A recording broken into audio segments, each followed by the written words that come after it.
Шашылыш билдирүү. Өлкөдө кар жаан жайт. Кыргыз гидромет кызматы өлкө аймагында аба ырайынын кескин өзгөрүлүшүнө байланыштуу шашылыш билдирүү таратты. 26-27 сентябрда түнкүсүн көпчүлүк аймактарда жаан, тоолуу райондордо кар, айрым жерлерде жаан чачын катуу жаашы күтүлөт.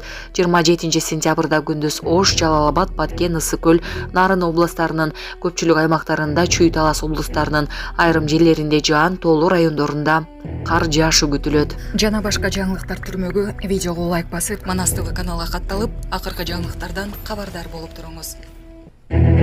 Кара-Балтада кырсык катталып, 19 жаштагы жигит каза тапты. Кара-Балта шаарында жол кырсыгынын кесепетинен 19 жаштагы жигит каза болду. Кырсык 24 сентябрда кечинде Тольятти шаарындагы Пальмира көчөсүндө Пиво заводунун аймагында болгону белгилүү болду. Мерседес-Бенц үлгүсүндөгү анын айдоочусу рулду башкара албай мамыны сүзгөн. Анын натыйжасында айдоочу жеринде көз жумган. Алдын ала маалыматка караганда маркум 2005-жылы туулган жигит болгон. Ал унаада жалгыз болгон. Учурда кырсыктын келип чыгуу себептери такталууда. Өзбекстан аял 13 жаштагы кызын үйгө алмашууга аракет кылды. Самаркандда 13 жаштагы кызын $25,000 үйгө алмаштырууга аракет кылган аял кармалды. Замон басылмасы жазган маалыматка караганда 41 жаштагы аял Кашкадариядан Самаркандка иштөө үчүн келген. Аялынын айтымында, ал учурда үй бүлөнүн өзү үйү жок болуп бирөөгө ага 3 баласынын бирөөсү үчүн үй салып берерин айтып, сунуш киргизген. Аял макул болуп, ортончо кызын алмаштырган. Акчаны алган аял ийгиликтүү ишин белгилөө үчүн ресторанга барган. Ал жерден укук коргоо кызматкерлери тарабынан кармалган. Белгиленгендей, аял мурда да соттолгон.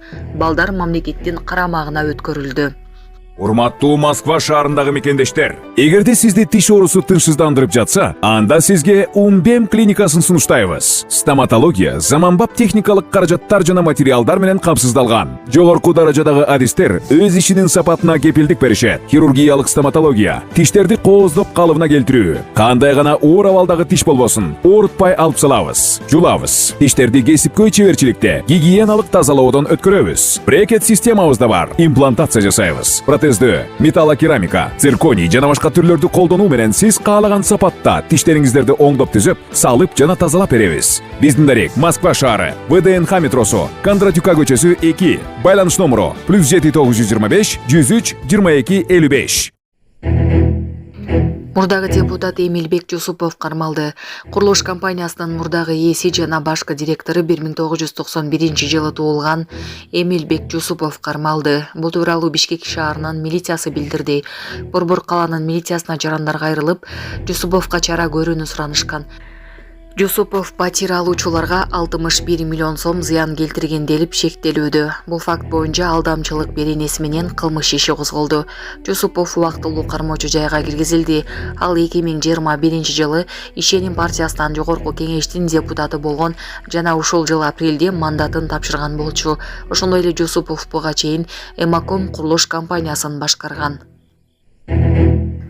Аскар Акаевдин жогорку кеңешке жазган каты жарыяланды. Жогорку кеңештин депутаты Дастан Бекешев Аскар Акаевдин жогорку кеңешке жазган катын жарыялады. Бүгүн 25 сентябрда жогорку кеңеш Аскар Акаевдин экс-президент макамын кайтаруудан баш тартты. Орусияда жаран чогуу жашаган кызын өлтүрүп, денесин бөлүктөргө бөлүп кислота чылап койгон.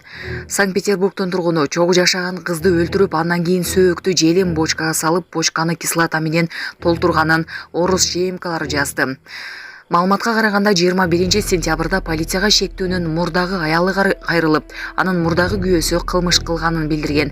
Тергөөчүлөр Балтийская көчөсүндөгү үйлөрдүн биринин жанынан кол салган адамга таандык кунадан бочка табышкан. Аны текшергенден кийин ичинен адам денесинин калдыктарын табышкан. Шектүүнү Орусиянын башка аймагынан табышкан. Фонтанка.ру басылмасы жазгандай, шектүү 36 жашта. Ал эми аны менен чогуу жашаган кыз 21 жашта болчу. Кылмыш болгон күнү киши мурдак аялына аудио жөнөткөн. Анда сүйлөшкөн кызынын жүрөгүнө бычак сайганын, канды ваннага төккөнүн, жансыз денени бөлүктөргө бөлүп, бочкага салганын айткан. Ошто 14 жаштагы кыз уул төрөдү. Шектүү кармалды. 22 сентябрда Ош облустук төрөт үйүнүн дарыгери Ош шаардык ички иштер бөлүмүнүн нөмөт бөлүмүнө Ош облустунун Ноокат районунун 2009-жылы туулган жашы 7 элек кыз эркек бала төрөлгөндүгү тууралуу кабар берген. Бул тууралуу Ош облустук ички иштер башкармалыгынан билдиришти. Бул факт электрондук журналга каттоого алынып, 16 жашка толо элек бала менен сексуалдык мүнөздөгү аракеттер негизинде кылмыш иши козголуп, тергөө башталды. Жүргүзүлгөн акчам издөө иш-чараларынын негизинде бул кылмышка шектүү катары Ноокат районунун 1996 жылы туулган тургуну кармалып, убактылуу кармоочу жайга киргизилди.